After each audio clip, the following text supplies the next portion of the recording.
What's up, my mental health, the New Wealth family? It is your girl, Nikita Nicole, the Illuminist, and you know what today is. That's right. Today is Friday, and you are back on another episode of Mental Health, the New Wealth. I must toot my own horn.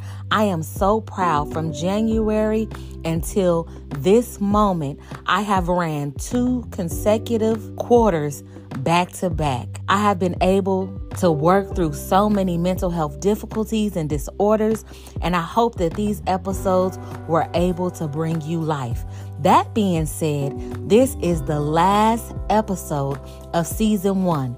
I will be taking a moment to refresh and prepare to bring you bigger and better episodes starting the beginning of July. Don't worry. You guys will be okay, because you can go through 1 through 21 of all the episodes that I did this season to catch up and be ready for season 2. In this episode, I am speaking to a California native, which is also a stylist, a mother, a visual artist, a fashion designer, a product developer. I can go on and on. In this episode, me and my special guest, ANGELLE CLARKE, talk about her upbringing in LA and how she has decided to take her destiny into her own hands and push forward into a super entrepreneur. That's right, we will be chatting with ANGELLE SUPASTAR. I am so glad that you guys have stuck with me this full season. Even if you weren't able to listen to each and every episode, I am just so grateful that you tapped in and gave me the much needed energy to push forward, letting me know that these podcasts and the information that were shared was helpful and fruitful for your lives. Now, just because we on a break does not mean that you cannot hit me up on Instagram at Mental Health the New Wealth. I will also be on YouTube very soon at Mental Health the New Wealth. And you can definitely still go on Spotify at Mental Health the New Wealth. Listen to all the episodes. You can leave support and donations. You can even leave me voice notes from your favorite episodes or your thoughts and opinions on the episodes that you have listened to. So this is the last one, y'all. Episode 21 of season 1. Sit back, relax, and let's get into it.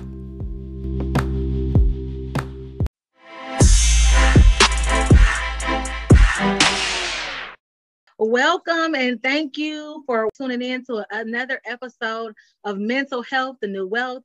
I'm your host, Nikita Nicole, the Illuminist, and I'm so excited that you decided to join us on yet another podcast episode. Today, we are talking to our special guest.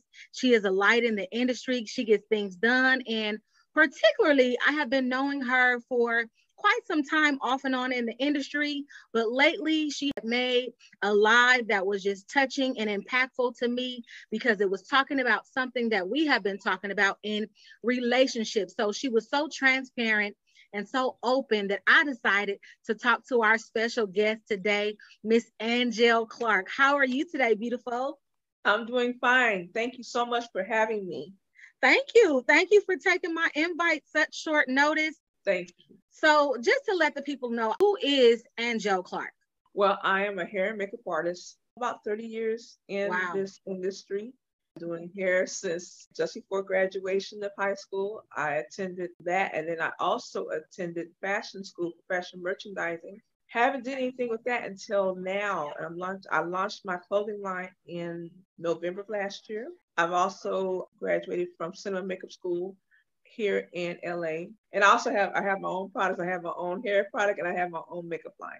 Yeah, that's why I said, let me let you explain, because you have done so much, and especially given 30 years to the industry, experience so much in the industry and keep on reinventing yourself, keep on growing in the industry. That is something that's major.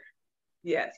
So I wanted to touch on a bit. I know that I became reacquainted with you. You've done so much, and a lot of us are breaking so many generational curses in our family. And so with all that you have done, I'm pretty sure that you have broken a lot. I want to go back and speak about young ANGELLE. How was your upbringing and how were you raised as a young child? Well, raised pretty happily. I mean, you don't know you're poor until somebody tells you that you're poor. But other than that, you're a happy child. Right. You're just going about your way. Really, my mother was from Texas. Okay. And my dad is from Dominican Republic. But I wasn't raised with that culture. I was raised more like on the African American side. So okay. I don't know too much about the Dominican culture, especially here in LA. They only think of Cardi B and maybe a Marlon La Negra and a couple of baseball players, but they don't really understand that.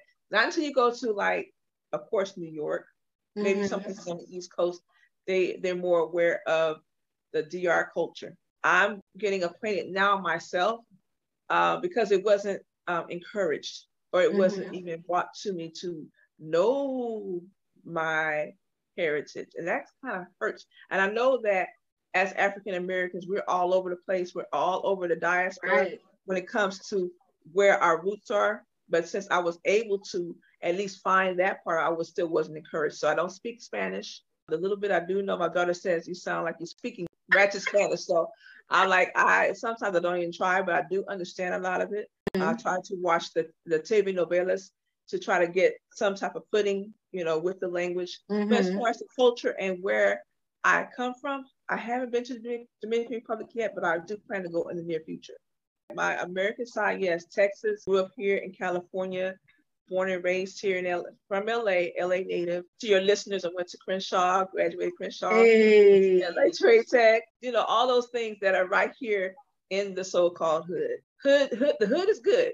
The hood ain't all bad. Good. Hood is good because it gives you so much foundation that you wouldn't normally get, in other areas. Absolutely. And it really teaches you about life. And so that is my other question.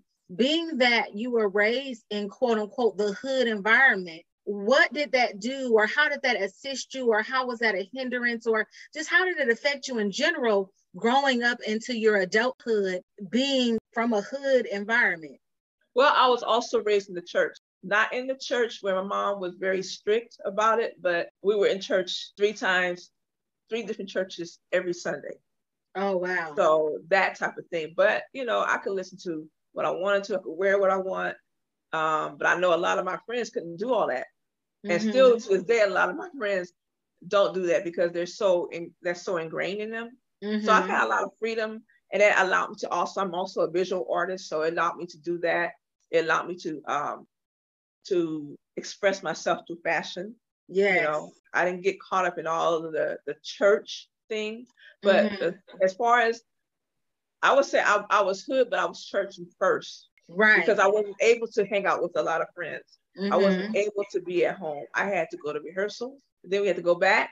And then I was singing here and there and everywhere, all around the city. Concerts. My mother had a recording company. I think we did 1 album. Oh, wow. And then she traveled all over the world too as a jazz musician. She did the Sunday thing, but she also had her own record label. And so she had artists. That's deep, because too, that foundation was able to afford you a lot of experiences that otherwise you may not have been able to take advantage of.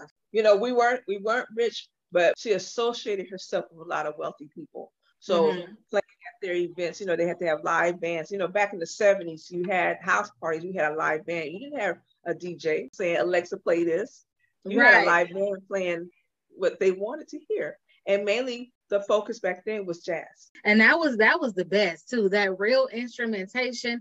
And that is amazing because your mom was very eclectic.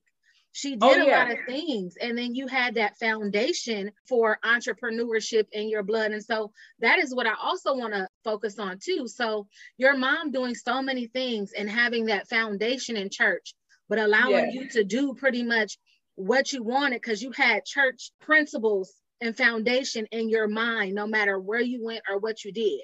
So you were able to be free, but you had some foundation. How did that veer into entrepreneurship and you being involved in the beauty industry? Were you always into entrepreneurship and beauty? Not beauty necessarily, but I always knew that I wanted to have my own business.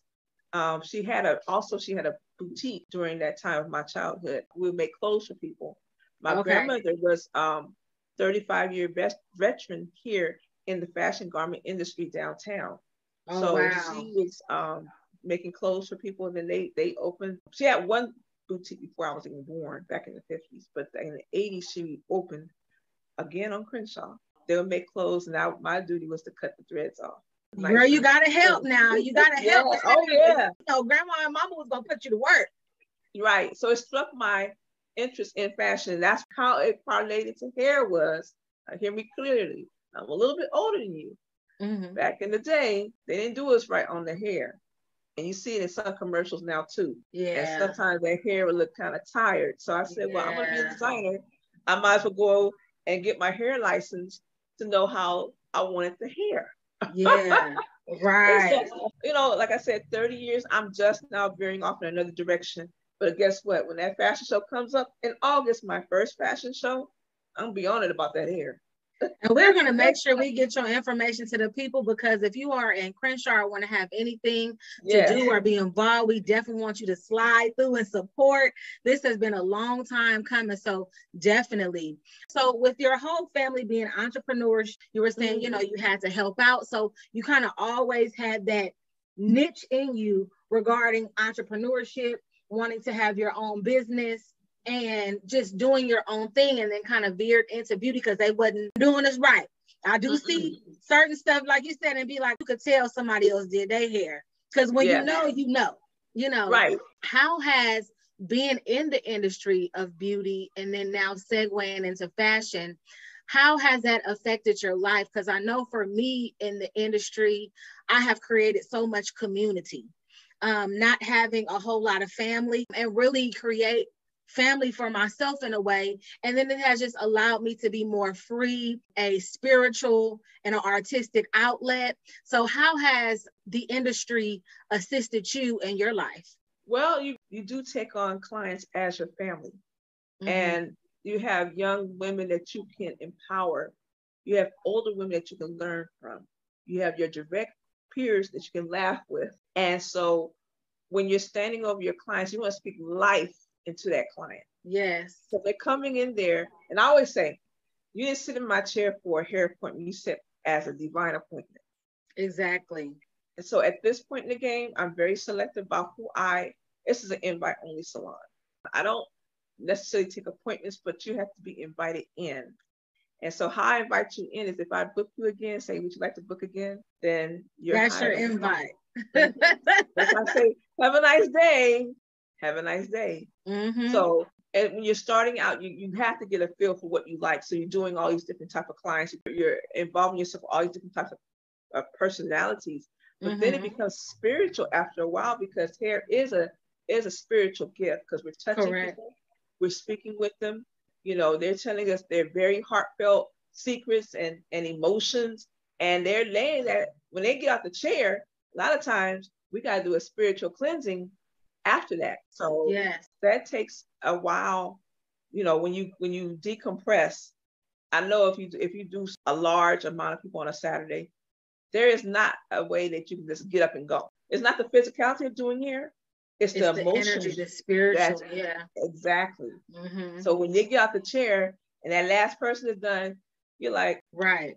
But sometimes I've fallen asleep in the chair after I've done people. I believe it. I'll get it later. Especially when you give your all. And a lot of people now are like, you know, they just do hair. If that's what you in it for, you're not going to have longevity in this industry, because you have to be a people person. You have to be connected intuitively with yourself and others. Like you said, to know if you mesh with someone, is this going to be a productive client for you to have, you know, in the long run? And are you the best stylist for a certain person? Everyone does not fit every client and every person. So it's very important that you said that. And I wanted to touch more on that, because we empty out. If you're a good stylist, it's not just, you know, doing the best services, keeping up to date, using the best products, having the best environment. We empty out and we give our all. So what do you do for yourself to make sure that you're pouring from an overflowing cup? It's not good enough just to have your cup full, because then you're going to be empty. It needs to be overflowing. So what do you do to make sure that you have self-care and are pouring from an overflowing cup? Well, meditation, prayer, going out for a walk. Don't stand behind that chair all day and just do them straight through you. That's not good. Spend time with your loved ones. I mean, your true loved ones. And if you're a parent, take that time and have that mommy kid day. Don't do hair all day and neglect these kids. Because what happens is, we talk about PKs, which are PKs are pastors' kids. The hairstylist kids can be off the chain too. My daughter was young, little. We had a mommy-daughter day. I didn't take any clients. We went horseback riding. We went to the park. We went to the movies. We just sat home and just did nothing. You know, you have to take that because those kids are only young once and money comes and goes. That's true. That's true. And they watch everything you do. We're really cultivating them into human beings, and the things that they learn from us and we teach them, they'll take off into the world, whether it's good or bad. So it's important not to put so much emphasis on that money, like you were saying, and really love on your people, love on yourself, and love on the people that are around you and that you consider family. That's very important to do. And the Korean spa. The Korean spa, yes. They'll bust you down, but I know since the pandemic, everything is so far as business and what we used to then start wavering a little bit. So now we got to find, our best spots ain't the best spots no more. So we got to find different spots and stuff to go. But yeah, just having that time to get that massage, to get your nails done, or whatever you deem to be self-care for you. That's very important. Yes, absolutely. So growing up, and it seems like you had a pretty full life. You give a lot to your clients and stuff like that. Has there been some things that, has still affected you in your adulthood as you've grown up? And how have you decided to deal with those things and push through for improvement? And are you still working through some of those things? I mentioned the church. And disclaimer. This is not against God, it's not against Jesus, but it's a lot of times the African-American experience of the church, not Christianity. The African-American experience of the church can be very toxic. Yes. So in my healing directly with God, sometimes the people that you face and come in contact with can be very, very toxic. So what I've done recently is I've had to pull away from the church people and be about the things of God. There's a difference. Okay, so when you're following those people that follow after the pastor and they said this and they said, well, what is God saying?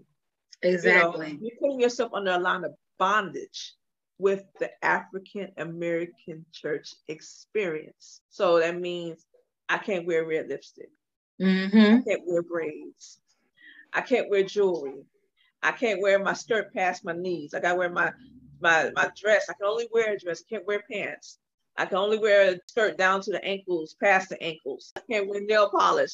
And it's a lot of can't. And it's like in the beauty industry, there's freedom. Right. So we're touching people's lives through beauty, right? But then I also have experienced, because I didn't look churchy like church, I got a lot of flack for it. So as an adult, it was fun. Like when I was a kid, because I was singing all the time and I didn't see all the stuff. And I would wonder why my mother and my grandmother would change from church to church as far as musicians, because my grandmother was a musician as well. We would play at the same churches, or they would play somewhere else. And then my mother would go pick my grandmother up, and then we'd go to another church and we'd all be together. But I would always wonder why we didn't stay past a certain time limit, because number one, we were employees, not necessarily members of the church. So it would run out, or the church would dissolve, or agree to disagree and leave. But as I became an adult and I started looking like a woman, particularly my breasts, and I'm real top heavy, I started getting a lot of problems. Yeah, I bet. The men, and we're talking candidly, right? Because we're going to help some people, right? Yeah, absolutely. Yes. We're going to break some bondages today, right? Absolutely. 35 years old, my breast started going to a double G. Not a double D, a double G. G, yeah. So hugging became an issue. Talking too long, it became an issue. So, but accusations were many. You got to understand, I love God. I don't want nobody's husband, because God, I serve God first. Right. Okay. So all of them going to be ugly to me until God sends me my husband, who's right? For me, yes. Right. Exactly. So they're all ugly to me. It's like, really? I didn't come here for all that. I came here to get a word. And I think my most traumatic things have been inside the church, unfortunately. Yeah. And there's no disrespect to anyone that's following after Christ. We're not talking about that. We're talking about African American church experience that came through slavery, that came through the 1930 depression, that came through the 60s civil rights movement, that came through blind obedience. You just do what the pastor said, you don't question. And that's what it is, that blind obedience. Anytime that you take, like you said, the word of man over what spirit is telling you. And that's why you need to have that relationship. So when you experience church hurt, and you do, there are things that happen in the church that you don't agree with, but it be with the people of the church, not God. And so a lot of people fall out of the church due to that. And then I wanted to speak on too, this whole notion of you developing. It is sad that in the church, like you said, the Black church community, that so much responsibility is put on the woman as you, if you cannot control yourself. I can't do nothing about having the bust size that I have, but to shun me or to make up rumors about me or to talk about me as if I am coaxing these men or I am, trying to commit adultery when I'm just being polite or speaking. And because you don't have control over your flesh, now the burden has to rest on me. What's up, my mental health, the New Wealth family? It's your girl, Nikita Nicole, the Illuminist. And have you heard about Anchor by Spotify? It's the easiest way to make a fire podcast with everything you need in one place. Let me explain. On Anchor, you have tools to record and edit your podcast on your phone or computer. The great podcast that you create can be heard on Spotify, Apple, Google Podcasts, and more. It's all that you need in one place. So go to your app store and download Anchor, or go to anchor.fm and get started. That's anchor.fm. And let's get this going. I'm ready to hear an amazing podcast. Tell them Nikita Nicole of Mental Health, the New Wealth sent you. We are there at church to be in alignment with spirit. You are not there to womanize or any of that. And a lot of times you already have a wife, and that kind of is the stigma, especially with Black churches. And it's just sad that a lot of us as women deal with that, go through that. Now, don't get me wrong. It's women that chase church men. Oh, yeah. We're not going to fade the blind eye to that. There are women who only go to church for that reason. However, when you're really there and you're developing, in God and in yourself as a woman, it's just really hard to have to deal with some of those things. Right. And it goes to show the mentality of the person. They might be in church, but they sure act like they're in the club. Exactly. And you have to have a relationship with God first, so that when people do what humans will do, you're not disappointed in God. Your relationship with God does not lessen. It's not affected so much so. And you might have to move around. Like you said, your mom and your grandmother did. You might have to move around where spirit is, to be in alignment. But that's because they were able to do that because they had their own relationship with God and not so much the church and the church people. That's what's important. To have your own relationship with God. Right. And so what other things in your life did you have to kind of get some understanding about for the betterment of yourself in your adulthood? Well, I'm going to say the family, the blood people that we call family. Okay. That has been the most challenging as an adult to really deal with. I hear a lot of people in my chair talk about they've gone through sexual molestation. They've gone through those type of traumas, but mine is more or less the youngest of three sisters. That was my mother's first marriage. My dad is much younger than my mother was. He's from a different country. I was told that I was actually a different heritage than I actually was. I was told that my dad was from the Fiji Islands. That wasn't true. So looking at my birth certificate, it was Dominican Republic. And then just making fun of that culture. You don't know anything about it, so you're going to call me a dirty Mexican? Family members, that can be very hurtful. Look at my hair, okay? So my mother didn't comb this hair when I was little. And it was big and it was wild. And very seldom I got it pressed. And I ended up with a lot of trauma behind that because kids would tease you. Kids are cruel. Yes, yes. Another episode. But in that, you're not being made aware of your heritage, and you're not being made proud, trying to assimilate. And not with the pride of having curls, having a certain skin tone. My daughter looks more Dominican than I do. Now, as she's growing up, people have asked her and said, "Are you all Black?" Of course, I'm all Black, but she always says, she always jumps off on defensive. Right. But she knows the routine. She knows what I have experienced. She knows what I went through, and that I have to go and tell her about her heritage. Now, do I have to go make her look? No, she's telling me stuff. And my father's still alive. We reunited in the week of September 11th. Oh, wow. That was a blessing. Oh, yeah. Yeah. We all, we found each other that same week. September 11th was on a Tuesday, I believe. And we found each other on a Saturday. And you guys get to know more of who you are. You get to ask questions directly from the source. So then you can be like, oh, that's why I like that. That's why I do that. Because that's the other part of you. So that's so powerful that you were able to meet him. And then thank God for Facebook, because then the other cousins and my uncle and my other relatives started chiming in, and now we're all friends on Facebook. And now I'm actually able to, thank God for the internet, I'm actually able to go on my own and find out different things about the culture. On this side of the family, my mother's side of the family, it wasn't encouraged. I know more about collard greens, let's say it, than I know about plantains, rice and peas. Right. I know more about this side than I do know. I should know about both. We should know, in this day and age with the technology that we do have, every person should do a background check of their history. Absolutely.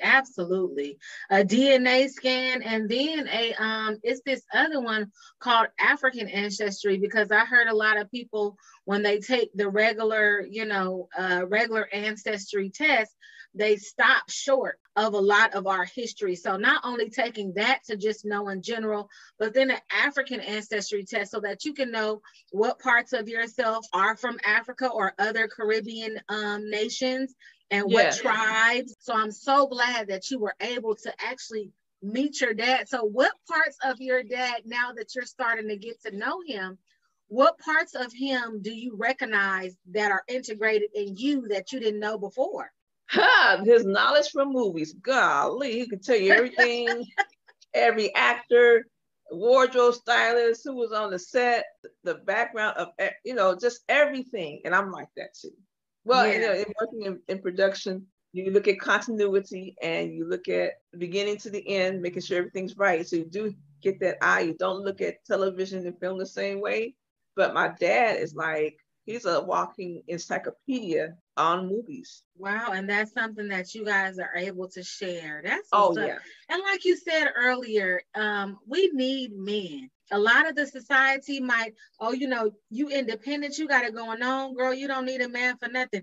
We honor men. We need men. They are so important in our lives, because without them, we are missing a lot of big structural pieces that we need for our major foundation. Oh my goodness. And that started from the 70s. Prior to the 70s, there were more two-parent family homes, African-American homes, but as soon as the 70s hit, it began to be less and less and less. The 80s hit, less and less. The 90s hit, the 2000s hit. Now you can hear it in the music. I don't need you, you get out. I don't need you. I disrespect you, you disrespect me. There's no family. There's nothing in talking about family or true love. And it's definitely by design. If you can break up the structure of a family, you can control, many nations doing that. So it's definitely by design. And I know that there is a lack of it, but I'm glad different artists even are starting to get a little more back into what it means to be family, have family, and to do the work, and that is something that is one of the main things that I notice. And that's what I speak about here on this podcast all the time, is you must do the work, the good, bad, and the ugly. You must go in and get that shadow work, because a lot of that is not you all of the time. This is learned behavior, which is a lot of time coping mechanisms and things of that nature. So you must do the work. I honor you in making sure you do that. And so speaking of doing the work, you really got to do the work, because you have a child. Yeah. Oh, yeah.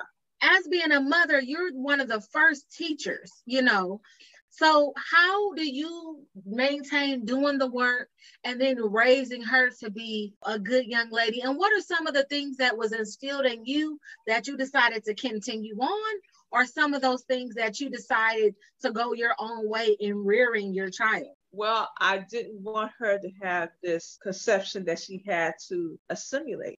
Be your own person. Your beauty is enough. You are enough. Absolutely. Having substance inside of you is very important. That self-love that I'm developing, she already has it and more. Because she's seen the hatred and the trauma that I have faced. I hadn't let her even go around too much of it to a default, only because I want to protect her from certain situations that I've gone through. But then also it kind of was a hurting thing, and I see it now, because she doesn't know who her family is.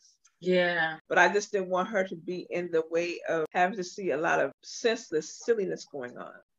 And taking on that and developing more trauma. I have family, but I'm not really close to them. And as you grow older and you look at, you know, some of those things, it's kind of like, did those people not being in my life, did that hurt me or help me? And what did I miss out on? And if you are bringing trauma into my life, if you're hurting me because you're hurt, if you're being spiteful or negative because maybe you don't like my parent or you have an issue, it doesn't really hurt me because I don't know it. So it's kind of good that you did keep your daughter away from the drama, because now she does not have that trauma to have to heal from because she never was around it. Exactly. But I also, you know, your question, what your family, your daughter to know, such as the case, it's time for every individual to do their own healing to move forward.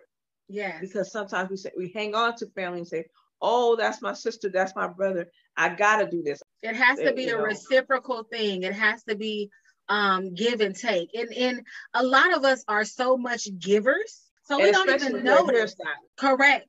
We're caring about not only you, but your appearance because you represent us. So it's a lot of free hairdos, makeup jobs. But in turn, when you ask for little things here or there, or just simply, I want to start to create better boundaries in my life. So I'm not even going to charge you full price. I just ask that you give me a little something. Oh, I ain't got it. But you getting the service though. Like you almost expect me to do it. But when I ask you to honor me in the form of currency, you can't do it. You can't. No. And so a lot of those times it make you think like, you know what? I'm giving out a lot to people who are not reciprocating anything. Energy vampires. Yeah, that's what they are. Vampires. Yes. Take from you, and deplete you. We have to learn that. And as we learn that, we become stronger for it. But it's unfortunate that we have to be basically to the ground level to discover that we're doing a lot that's not being reciprocal. I can attest to that fully. I've been in situations where as long as you're doing something for people, you're fine. You're the good person. But the minute that you say no and start setting up some boundaries, then all of a sudden you're lower than life itself. So you have to go on with your life. That's what I say, that you have to do your work for your life, because you can't be tied down to anyone. Look, we're in June right now. What does the next 6 months look like in your life, in the way of depleting your trauma, in the way of healing, in the way of mental health? Are you going to go through another year with the same trauma, the same bondage, the same emotions, sad emotions, same low self-esteem? I think not. But it's up to us to do the work. Yeah. And a lot of the sadness we go through is not only the hurt that other people are not in alignment with who we are, but the sadness because we are stopping ourselves. Yeah. That's ourselves saying, okay, girl, you need to start saying no for yourself. You need to, start doing things. It makes you sad because it's like this nagging feeling that there is something missing or something that needs to be done. But it's your work to do, to assert those boundaries, to tell people no, to, start getting what you're worth and doing those type of things for yourself, and to discover that you might have to leave some people alone, to discover that these people that you consider, and have known majority of your life, you might have to discontinue relationships with them. And what I learned also is it doesn't always have to end negatively. Sometimes you can just agree to disagree. You bid them peace. Move on. Exactly. And don't have that animosity, that grudge, that hatred in your heart, because that only affects you. Yes. So you can separate amicably and still keep your integrity and your joy and not harbor anything negative for anyone. Right. Yeah. Well, my thing is this. Hairstylists, we have the potential of making a lot of money per day, and we want to be generous, but all that shuts down. Like, say you go through a downturn in your business, and all of a sudden you can't do all those favors and stuff for people anymore, particularly family. Then you become an outcast. But even now, I've had to really like shake off the dust and keep on going, because you have a business to run and not people to impress. You have a business to run and a legacy to leave for your children. Yes. Some people, I've met hairstylists that don't even have life insurance, no retirement, nothing set up for themselves. But they're doing hair, Johnny on the spot for people all the time. All the time. Right. Just doing it, just going, and never stopping for once for themselves. And that's important, because you have to have that safety net. Because if something happens today or tomorrow to your arms, to your legs, whatever, and you're not able to get to that salon or do that service, then what? All this money has flown through your hands that you have not set up and aligned and invested. And that, to me, is self-love, self-worth, self-care. And no, it's not a curse. No, it's a complete sentence. Right. And you don't have to explain. What does the future hold for Angelle Clarke? Well, expansion in the business, continued healing. Yeah. There are things, sometimes people don't want healing. They just want the attention that being unhealed gets. But I want total healing, because I deserve it. Yes. I didn't deserve a lot of things that I have experienced in my life, but I do deserve healing. I deserve every good thing. Yes. Every good thing. So that is what I'm after right now. Expansion. I have a lot of work to do in that. You know, you have to do the work. You have to really want it. You have to go after it with all passion, unbridled energy. Yes. We're not supposed to live in fear. We're not supposed to live in bondage. I think as African American women, we carry the weight so much, and being that strong woman, it's time to sometimes be that damsel in distress and ask for help. And it's okay to get therapy. Say that again. It is okay to get therapy. Yes. It's okay to get therapy until you deal with the person. Whether they forgive you or whether they work on themselves or not, that's not your business. Until you do the work, you're going to continuously feel that pain. We don't have to be in this fight or flight thing all the time. If I'm a strong Black woman, no. Sometimes I need a hug. Sometimes I need a handheld. Sometimes I need an encouraging word. Right. Stop saying I don't need no man. You do. We're made for connection, companionship, and be compassionate and love yourself a lot more. Come on, Black women. And loving yourself doesn't mean having a whole bunch of material things. It's just loving this heart of flesh. No matter what that looks like. And it might not look like what it looked like on Instagram, Facebook. It might not be what you see in general, but it's you. And you were only given one you know, in this experience. So you have to love it. And the things that you do not, you must do the work, like you said, to improve. But you must improve inwardly first. Because a lot of people like to do a lot of fixing on the outside. Right. But be terrible on the inside, and you still are not a beautiful, bright individual. Exactly. So I appreciate you being able to share with your experiences and the different things that you have gone through, because it is to help others and it is to heal others. I'm glad that you were able to share a portion of your transition, you know, in church. And with family, because a lot of that, sometimes people don't come back from that. And I'm so glad that you were strong enough to be able to look and say, no, I don't have to be in that. I don't have to participate in that. And then this is how I'm going to move forward and do my own work. So for those of the Mental Health, the New Wealth family that are interested in connecting with you, how do they get in contact with Angelle Clarke? Serious inquiries only. I am on Instagram, and that's Angelle Superstar, ANGELLE SUPASTAR. I'm also on YouTube, Angelle Superstar, same spelling, ANGELLE I love connecting with people. I have a hair product. I have a makeup line. I'm also open to motivational speaking. I believe it's my time to do so. But I'm also taking the necessary steps to get all this toxicity out. Mm-hmm. And we can be toxic as hairstylists. We can be mean to one another as hairstylists. You cannot do hair all day. You cannot do hair for the rest of your life. You have to parlay it into other things. My only thing to people will be to say, as hairstylists, we got to put our names on products. We cannot rely on these clients. Yes. It's not the 90s anymore. You have to brand yourself in other avenues. You have to be willing to change. And social media is not the enemy. What you put out there can be the enemy.